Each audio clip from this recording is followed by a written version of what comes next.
Hello everyone, welcome back to my Nursing Hub. Today in this video we are going to see what are the reflective practice models with some examples. So what is a reflective practice? A definition given by Schön says that reflective practice is the ability to reflect on one's actions so as to engage in a process of continuous learning. So we all do reflections in our day-to-day life, especially if you are a nurse and if you're working on a particular day and the day was very bad. You may have many questions when you come back to home, like what did I learn? What do I need to learn more about? Why did I feel the way I did was wrong or right? What was easy? What went well? What was difficult? What went badly? I wonder what would have happened if I do that some mistake or if it has gone wrong. How can I improve in the future? So these are some of the questions which may arise in your mind. So these are the main thing about reflection. So these are the things which we do in our daily life, but when we are doing the reflective practice, we are making into some structure. So we'll see what is reflective practice models in coming slides. Now let's see a definition which is given by Dewey in 1993 as the reflection as the active, persistent and careful consideration of any belief or supposed form of knowledge in the light of grounds that support it and further conclusion to which it tends, which means a conscious effort to think about an activity or incident that allow us to consider what was positive or challenging and if appropriate plan how it might be enhanced, improved or done differently in the future. Why reflection is important? So especially in the case of nursing, the important thing about the reflection is that we think about, plan and deliver high quality and safe care to the patients or clients or the family members. What are the principles of reflection? That is, do something. So think, if you're doing something, think about it. What was good or bad? Think about how it might impact on our future practice and start again. So if you're finding which is not useful or something which we need to do some modification, we need to start it again. Schön in 1991 has given some models of reflection. Those are reflection in action, that is thinking while doing. That is thinking while doing means when we are while carrying out some activity, we are thinking about it and reflecting about it. And second one is reflection on action, that is thinking after the event. So this is the main thing which we are usually doing in the case of nursing, that is thinking about the practice undertaken after the event and turning that information into knowledge, especially those who are doing some kind of research activities. This reflection on action usually happens.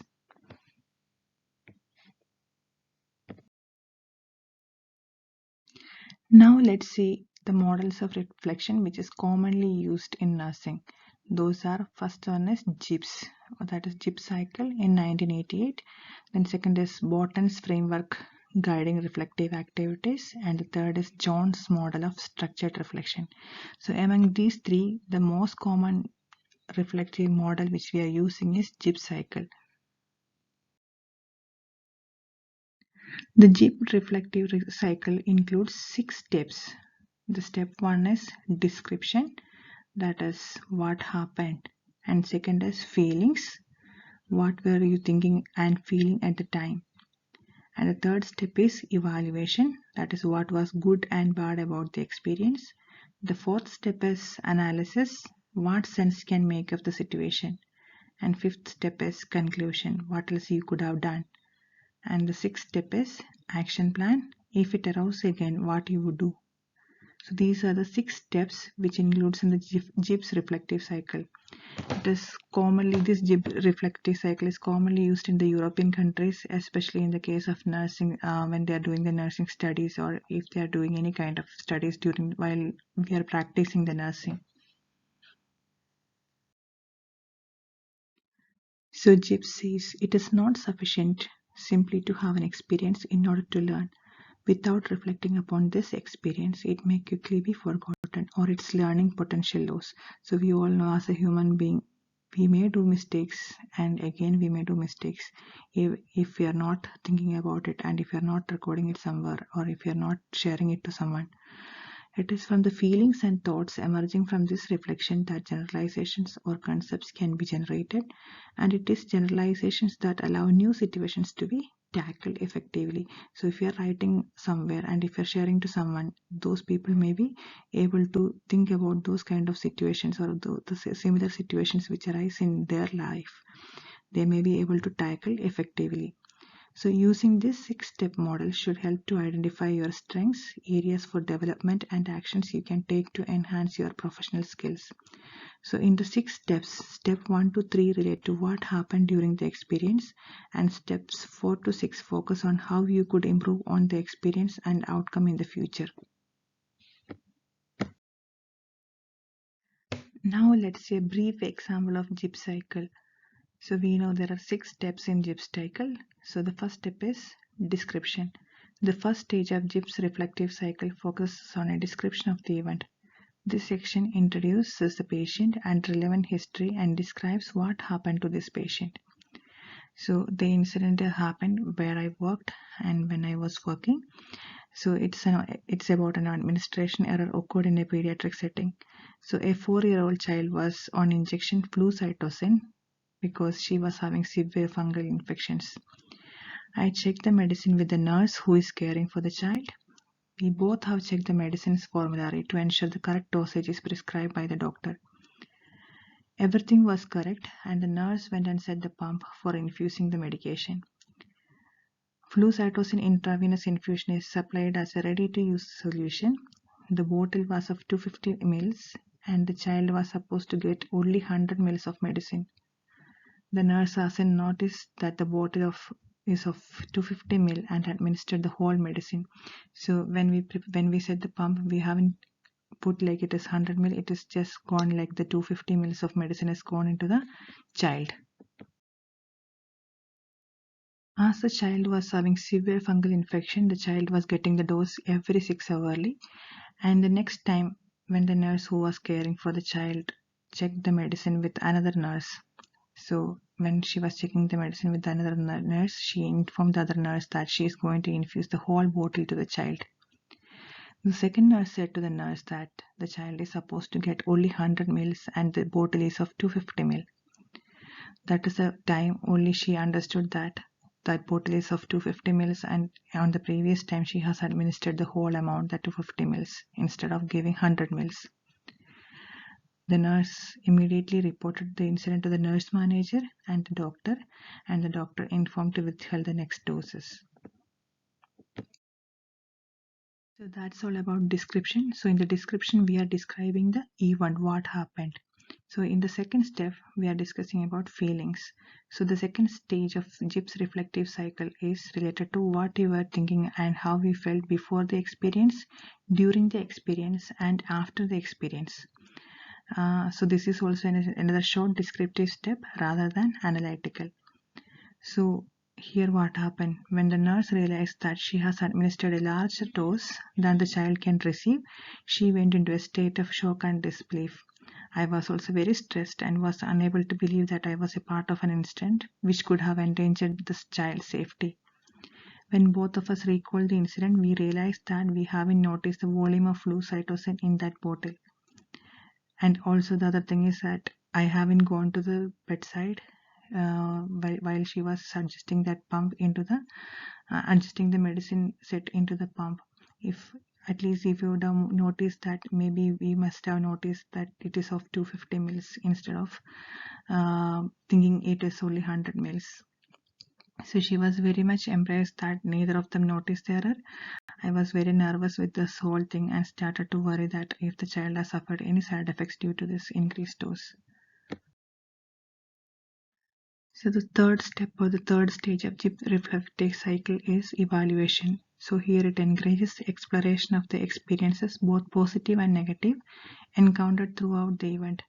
Describe key elements that went particularly well. Was there anything that didn't go well or did not work? If appropriate, we can include what others did or did not do well. So the best thing about this incident is that the child hasn't had any adverse reactions due to the increased dose. The medical team immediately held the next doses of medicines.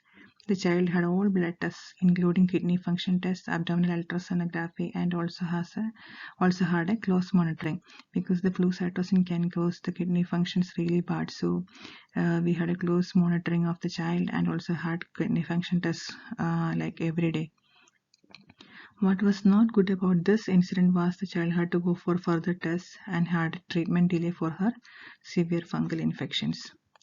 And in this case, that what others did was like, especially we can say about the team, the doctor's team, they had monitored the child, they had checked the child. We talked to the parents regarding this incident, so that everything went well. The fourth step in Gibb cycle is analysis. Analysis attempts to explain why the experience was positive or negative and should form the largest section of your reflection. Take into account points made in the previous steps and identify any factors which helped you, example previous experiences, carrying out research or consulting with others. Consider your role in the experience and how you contributed to the success of this experience. If things did not go to plan, why do you think this was? Example, lack of preparation or external factors beyond your control. It can be useful to consider other people who were involved in the experience. Did they have similar views or reactions to you? If not, why do you think that was the case? So as we all know, medication administration is one of the key roles in everyday nursing, and an error in this area can have a huge impact on the patient safety and treatment efficacy. On the analysis of this event, it was proved that proper observation is paramount for the administration of medication.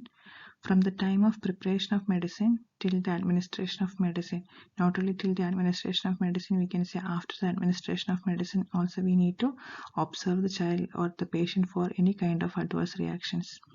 For displaying the appropriate level of professionalism and to ensure the well-being of the patients, the correct dose of medication should be administered. This error can cause the nurse-patient trust to a great extent. Number of studies have been conducted and articles are published on medication errors. So in this analysis part, you can include the supporting studies which is related to medication management. The analysis is the biggest part of the Gibb cycle. So here you can include all kind of supporting studies which is related to your studies.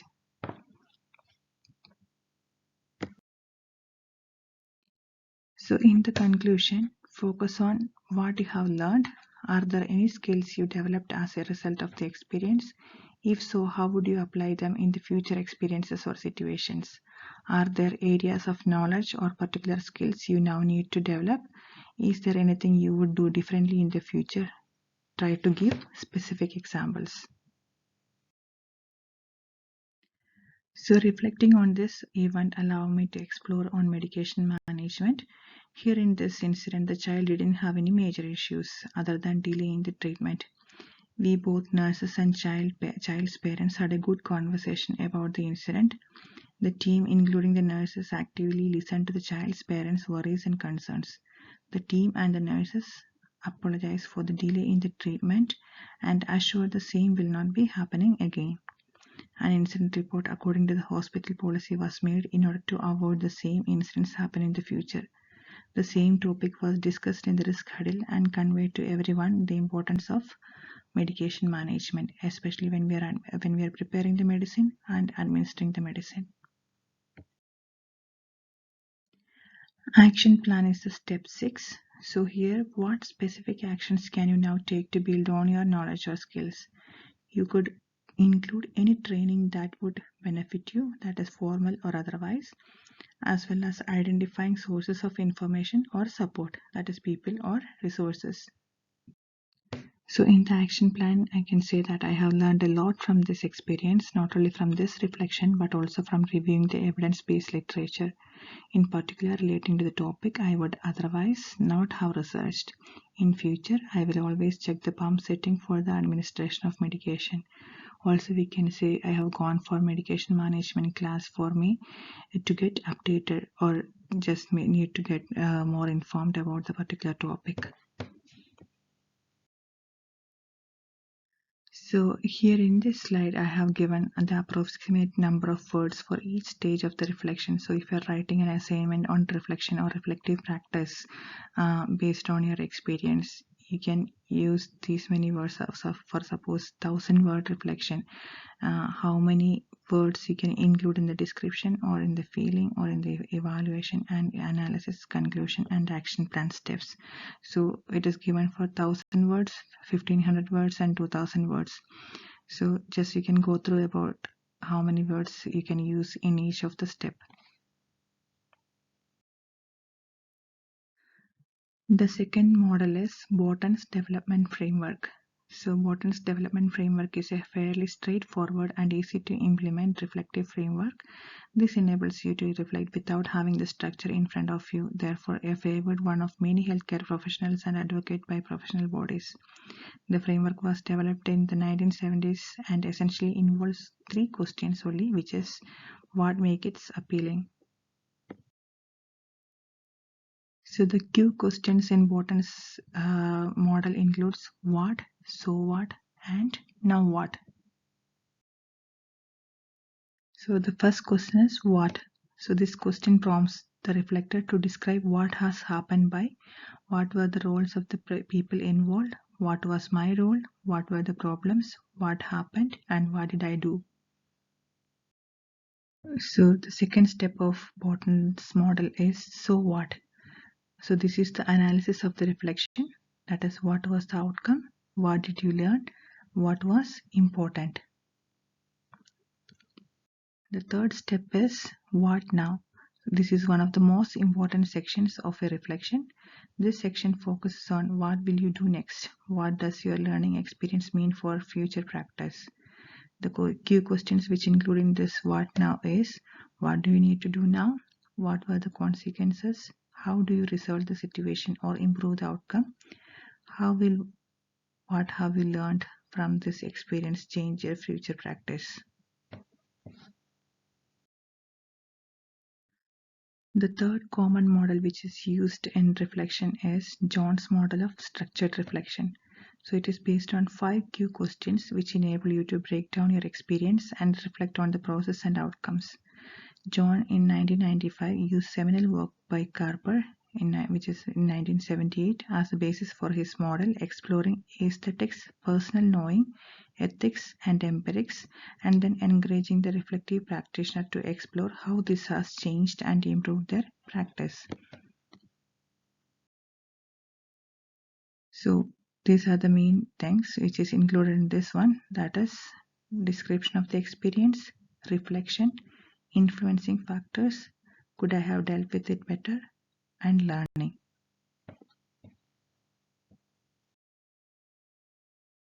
So the first step is description of the experience. Here we describe the experience and what were the significant factors. Second step is reflection. What was I trying to achieve and what were the consequences? And the third step is influencing factors. What things like internal or external or knowledge affected my decision making? And the fourth step is could I have dealt with it better? What other choices and what were the consequences? And the fifth one is learning. What will change because of this experience and how did I feel about the experience? How has this experience changed my ways of knowing? That is in the case of empirics, that is scientific, ethics, moral knowledge, personal self-awareness, and aesthetics, the art of what we do, our own experiences. So I hope you all are clear with the models of reflection. So out of which the commonly used in European countries are Gibbs reflective model. That is the most common model which is used in most of the nursing practice. Hope you are all clear with that. If you have any doubts, you can comment on the comment box down below. Please like, share and subscribe. Thank you.